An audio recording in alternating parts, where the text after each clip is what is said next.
définition de patrimoine, c'est conserver ce qui nous est resté jusqu'à ce jour pour le passer à ceux qui viendront après nous.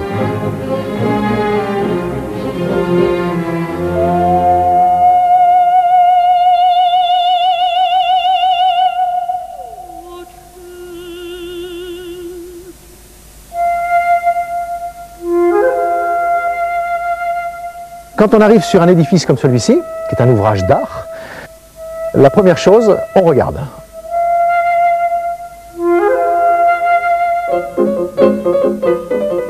On doit à chaque fois se remettre effectivement dans l'état d'esprit du siècle, mais aussi dans l'état d'esprit de celui qui a créé ce vitrail, essayer de retrouver son doigté. On a le souci de recréer ce qui a été fait. On n'a rien inventé, mais on restaure comme il faut, on va dire.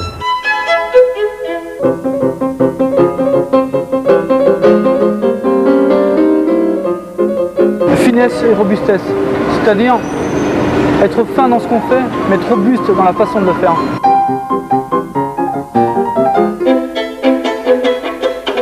L'artisan est avant tout une personnalité.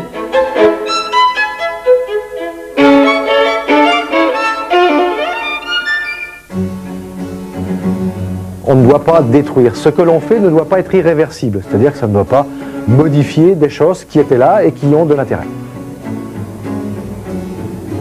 Ce pont nous a montré qu'il avait au moins duré 400 ans sans béton. Et j'ai réussi à démontrer qu'on pouvait le consolider, le restaurer et le conserver en reprenant les techniques anciennes. Nous avons cherché la pierre du pays, le sable vient du pays, la chaux est de la même constitution, donc on a retrouvé les éléments d'ici. L'artisanat, l'artisan se doit à respecter des règles précises de fabrication. Faire des travaux dans les règles de l'art. On est à la recherche à la fois des techniques comme des matériaux. On a encore effectivement tout un travail de recherche et d'amélioration qui va se poursuivre dans les décennies à venir. D'essayer d'avoir la passion, d'être passionné par ce que vous faites. Parce que même de l'Antiquité jusqu'à nos jours, nos métiers ont toute une histoire. On a une déformation professionnelle. Quand on se promène dans la rue, on ne regarde pas nos pieds, on regarde en l'air. La préservation avant la disparition. Quand je parle d'urgence, c'est parce que ça va disparaître, c'est parce que ça va s'effondrer et qu'il ne va rien nous rester. J'attends que l'artisan connaisse bien son métier, soit capable de m'expliquer ce qu'il compte faire, les avantages et les inconvénients de ce qu'il compte faire, et puis qu'on fasse des choix en connaissance de cause. Parce que moi, je ne suis pas spécialiste, je suis généraliste. Moi, je suis une sorte de chef d'orchestre, alors c'est pour ça que j'ai besoin du savoir-faire de l'artisan. On se comprend mieux, quoi. On redécouvre un langage commun entre l'architecte et l'artisan.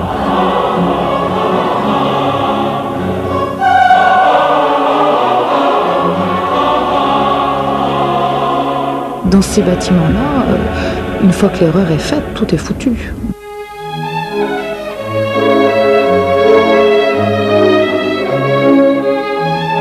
On doit avoir l'impression qu'elle est complètement d'origine, même si c'est une pièce actuelle.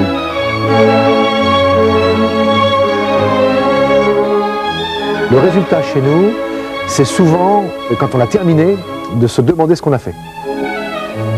Le plus beau compliment qu'on peut me faire, c'est quand on me demande les bouts que j'ai changés. La grande qualité des artisans, c'est qu'ils prennent le temps de discuter avec vous.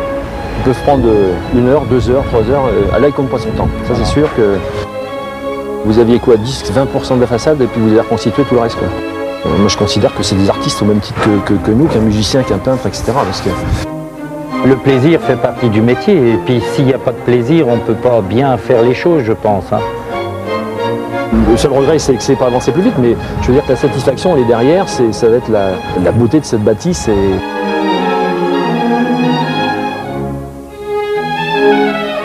Si on arrive auprès du client avec une solution toute faite, il ne va pas forcément la comprendre. Alors que la dérouler devant lui et l'impliquer dans la réflexion,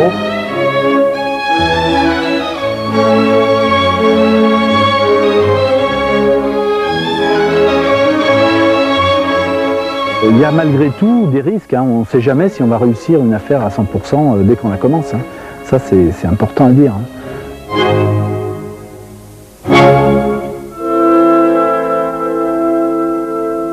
On est confronté aujourd'hui quand même à un problème, c'est la transmission des savoir-faire. Je ne veux plus voir ce genre de choses. Quand on fait comme ça, là, quand on regarde, non, ça c'est terminé. La rénovation, ça prend pas dans les écoles où... Je ne bouge pas, je suis là, je m'incline à droite, je m'incline à gauche. On va dire que notre apprentissage, on l'a fait sur les premières maisons qu'on a restaurées. Et je vérifie ensuite avec la règle. Et si tu as travaillé comme il faut, comme c'est le cas ici, c'est parfait. On dit que les erreurs font progresser. Il faut tout de même pas en commettre de trop. Les deux règles, c'est bien et vite. Tu te souviens? Oui. Bien pour commencer, parce qu'un travail qui n'est pas bien, même s'il est vite fait, ça n'a pas d'intérêt. Donc bien et vite, puisque nous sommes dans une situation économique où aujourd'hui, il faut aussi faire son travail dans un minimum de temps.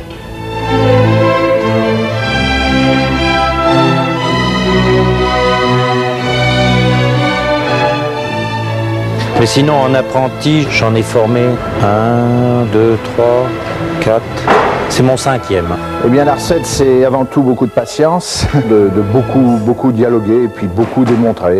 Tu regardes bien que le matériau soit ni trop sec ni trop mou.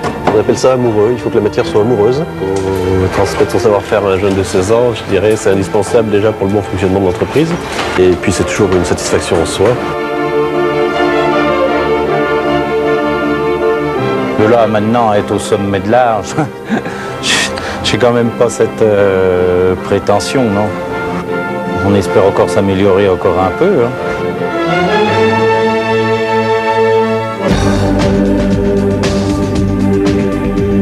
On essaye d'avoir un même état d'esprit concernant le patrimoine. C'est un petit peu nouveau parce qu'il y a rarement eu par le passé cette osmose entre tous les corps de métier.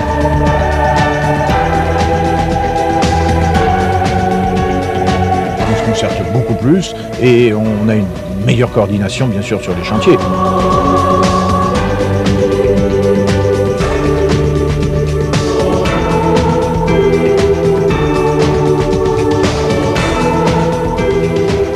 Et je pense que dans les années à venir, nous devrions être une force de proposition intéressante pour tous les partenaires du patrimoine.